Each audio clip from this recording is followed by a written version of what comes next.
Michael had only been in the apartment for 3 days when he first saw her. It was a stormy evening, the kind of night that presses against you with a weight that feels almost suffocating. The wind howled outside, and the rain slammed against the window with relentless force. It blurred the streetlights, casting a sickly glow on everything outside. Inside the small, sterile apartment, Michael tried to shake off the weight of his thoughts. The recent breakup, the sudden move, and now the quiet, oppressive atmosphere of this new place. All of it felt like a heavy blanket smothering him. He hadn't thought much of it when he first looked out the window. The street was quiet, almost nervingly so. It was a dark, old neighborhood, and the houses on his block looked like they had stood there for centuries, quietly decaying under the weight of time. There was one house, however, that always caught his attention.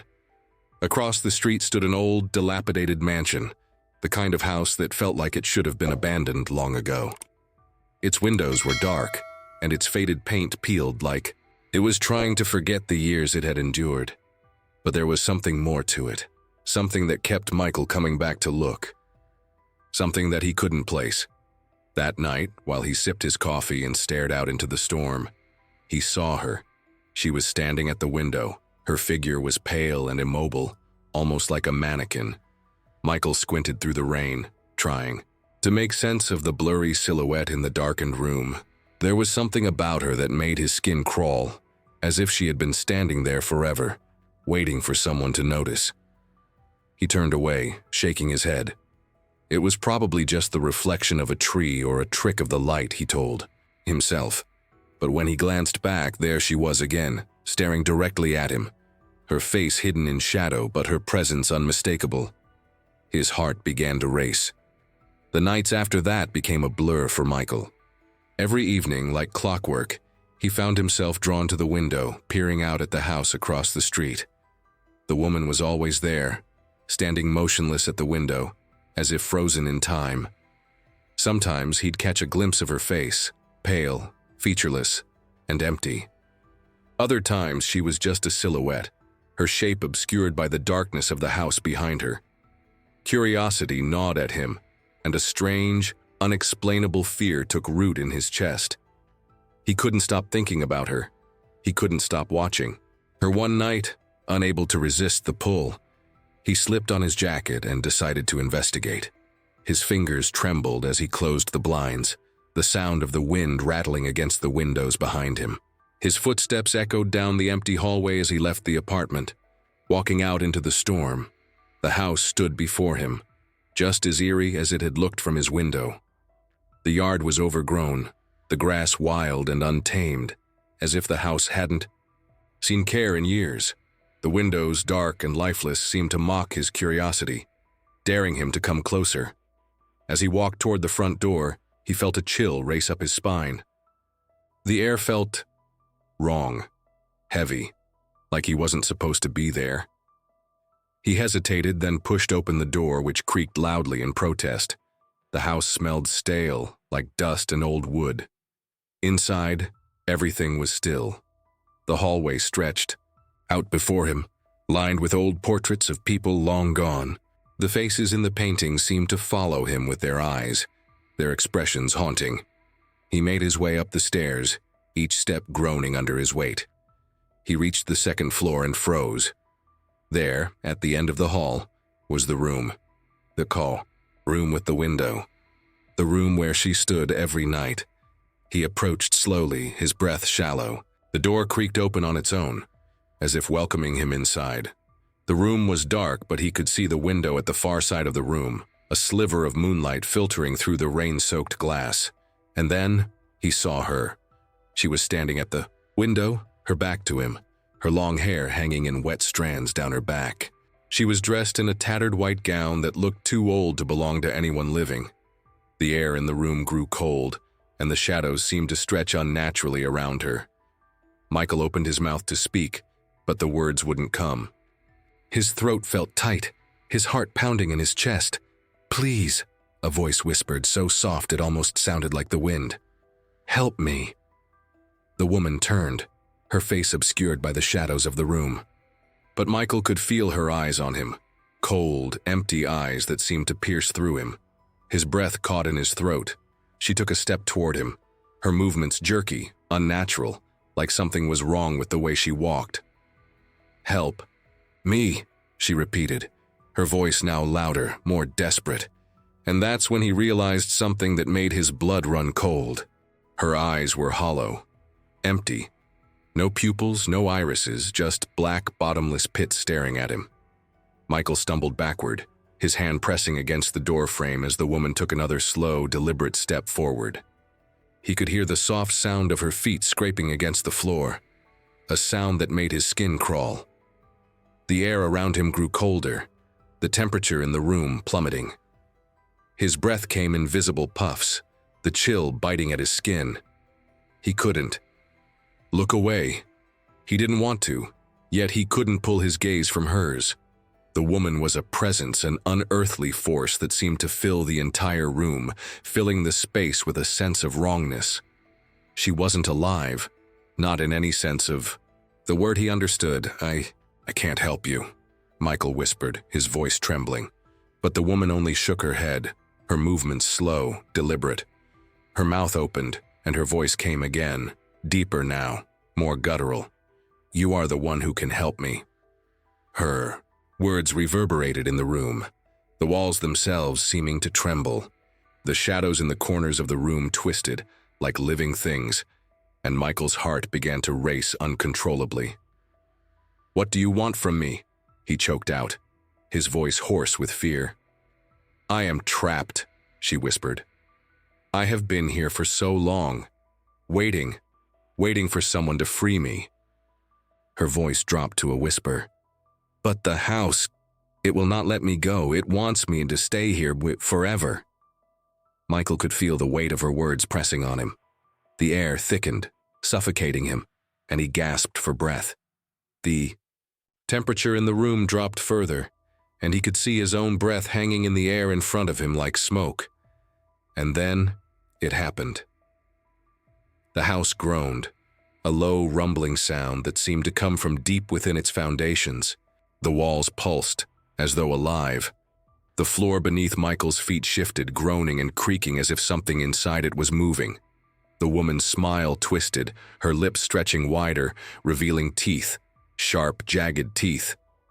"You cannot leave," she hissed, her voice now a guttural snarl. "None of us can." Michael's mind reeled as he backed away from the woman. He turned, his legs shaking, desperate to flee, but the door slammed shut with a deafening bang. The sound echoed through the house, and the walls seemed to close. Around him, he tried to turn the handle, but it wouldn't budge. He was trapped. The woman's laughter filled the room, high-pitched and frantic. "There is no escape, Michael. You are already part of it." Michael spun around, his eyes wide with fear. The woman was standing behind him now, her face twisted in a grotesque grin. Her once gentle voice was now a tortured scream. "Help me," she whispered, her voice broken. "I was once like you. I lived in this house. I loved, but I was cursed, trapped, just like you will be." Michael's mind raced, his thoughts spiraling into chaos. The room seemed to shift and warp around him. The walls were closing in. His vision blurred. He could hear whispers, soft, like voices coming from the shadows, murmuring his name. He couldn't tell what was real anymore. "I was the first," the woman continued, her voice fading in and out like a broken radio. "The first to fall victim, and now it is your turn." Michael's breath came in quick, shallow gasps. He reached for the door again, pounding on it, screaming for help. But it was no use. The house had him now. The house was alive. The walls seemed to pulse, and the shadows stretched across the room like dark tendrils wrapping around him. His head spun, as if the room were spinning, dizzying him, distorting his perception of reality. He felt his legs give out, his body collapsing onto the floor. The last thing he saw was her face, twisted and grinning, her eyes hollow and black, before everything went dark. It had been weeks since Michael's disappearance. The apartment stood empty now, untouched, and still. The storm had passed, but the quiet remained. Across the street, the house still stood, its windows dark. The woman in the window was gone, But if you stand outside long enough, if you stare into the darkness of that house, you might still see her standing there. Detective Elise Grant was used to strange cases, but the disappearance of Michael Rourke had her disturbed in ways she couldn't explain. His apartment was neat, untouched, as if he had simply vanished into thin air. No signs of forced entry, no struggle, not even a misplaced piece of furniture. The only oddity was a single chair by the window, facing the street, facing that old mansion across the road. Elise stared at it from the same window. The house looked like a rotting corpse of wood and stone, its shingles falling off like peeling skin. She squinted. A figure, a shadow in the window, watching. She blinked. Gone. Elise, Officer Mendoza said behind her. You okay? She didn't answer. Something about that house gave her a feeling she hadn't had since her sister went missing years ago. An invisible hand seemed to push on her chest, a warning. But she had a job to do. That night, Elise returned, alone. The old house was exactly as Michael had seen it. Rotting porch steps, warped boards, rusted hinges. Elise carried a flashlight in her sidearm, the beam barely piercing. The dense inky dark inside the house. Dust choked the air. Her footsteps echoed like whispers. The photos on the walls were old, faded. A family, a man, a woman, a little girl. Smiling. Normal. Until the last photo. The family again. But this time, their smiles were gone. Their eyes, scratched out. The little girl's head was turned unnaturally to the side. Elise felt her stomach knot. She moved down the hallway, stopping at a staircase that spiraled upward. Something was calling her, pulling her, like hands gripping her bones. She climbed upstairs. She found the room, the one with the window. The door opened slowly, creaking like a groan. Inside, it was colder, freezing. Her flashlight flickered, and then she saw her, standing at the window. Hair long, face pale, eyes hollow black voids. Elise didn't move. Couldn't move, the woman turned. He joined us, she whispered. Elise stepped back. What did you say?